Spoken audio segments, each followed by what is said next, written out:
হ্যাঁ দোস্ত, তোর ছোট ভাইটা এখন কি করছে রে? কিছুদিন আগে একটা কাপড়ের দোকান খুলেছিল, এখন জেলে আছে। কেন কেন জেলে আছে কেন?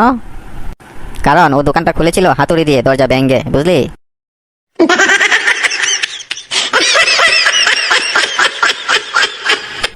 আচ্ছা দোস্ত, পৃথিবীর সব কিছুর দাম বেড়েছে কিন্তু কেরোসিনের দাম বাড়েনি কেন বলতো?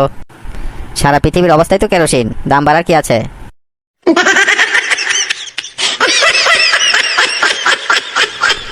দোস্ত, আমার সকালে ঘুম ভাঙে না, একটা ফোন দিস প্লিজ।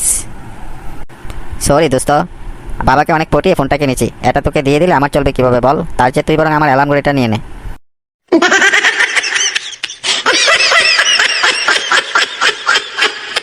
কি রে দোস্ত, মন খারাপ কেন তোর?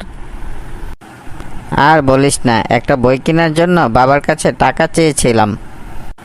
তা তোকে টাকা দেয়নি? না, বইটা নিজেই কিনে এনেছে।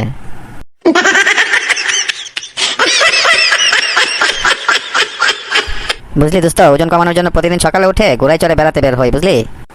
তা এতে কোনো লাভ হলো তোর? এখন ঘোড়ার ওজন 10 কেজি কমে গেছে।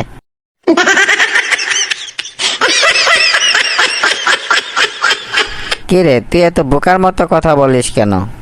তোর যাতে বুঝতে সুবিধা হয় সেজন্য।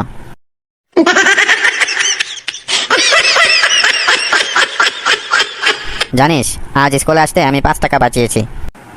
কিভাবে কিভাবে বাঁচালি?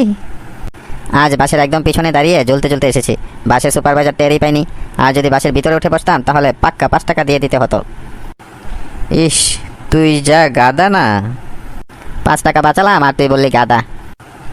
আরে বেটা, বাসের পিছনে না দাঁড়িয়ে যদি সিএনজির পিছনে দাঁড়িয়ে আসতি তাহলে কত টাকা বাঁচতো বল একবার? একদম 100 টাকা বেঁচে যেত তোর। তুই গাদা না তো কি?